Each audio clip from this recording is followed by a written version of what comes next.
Hi friends, ഇന്നൊരു മുട്ട ഫ്രൈനെ പറ്റി എനിക്ക് പ്രേക്ഷകരെ കാണിക്കാനുള്ളത്.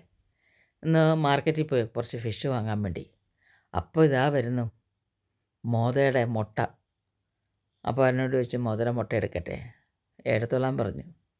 അങ്ങനെ എടുത്ത് ഇവിടെ കൊണ്ടുവന്ന് കഴുകി ഒരു പ്ലേറ്റ് ഇട്ടിട്ട് അതിൻ്റെ പുറത്തോട്ട് കുറച്ച് മഞ്ഞൾ പൊടി, കുറച്ച് മുളക് പൊടി, കുറച്ച് ഉപ്പും കുറച്ച് കുരുമുളകും ഒക്കെ ഇട്ട് ഞാൻ വേറെ ഒന്നും ചേർത്തില്ല. ഇതിൻ്റെ കൂടെ കുറച്ച് ഇഞ്ചിയും വെളുത്തുള്ളിയും കൂടി അരച്ച് ചേർത്ത് വറുത്താൽ നല്ല രസമായിരിക്കും കേട്ടോ.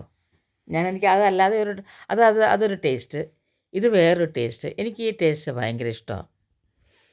അപ്പോൾ അത് നല്ല എണ്ണയിൽ അങ്ങോട്ട് വറുത്ത് കോരി എടുക്കുക. ചിലത് ചിക്കി എടുക്കുന്നവരുണ്ട്, തേങ്ങയൊക്കെ ഒതുക്കിയിട്ടിട്ട് ഇങ്ങനെ ചിക്കി എടുക്കും. എനിക്കതിനേക്കാൾ ഇഷ്ടം ഇങ്ങനെ വറുക്കുന്നതാണ്.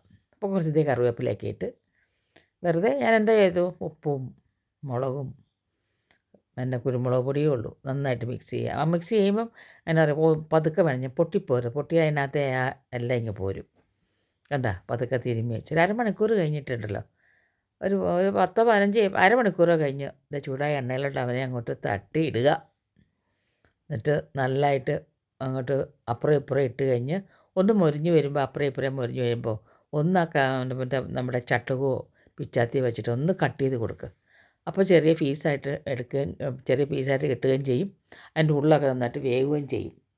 നന്നായിട്ട് വലിയ തീയിലിട്ട് വറുത്തിട്ട് എന്നിട്ട് ചെറിയ തീയിൽ ഒരു ഇടത്തരം തീയിലിട്ട് പതുക്കെ കിടന്നങ്ങോട്ട് നന്നായിട്ട് അങ്ങ് വേവും.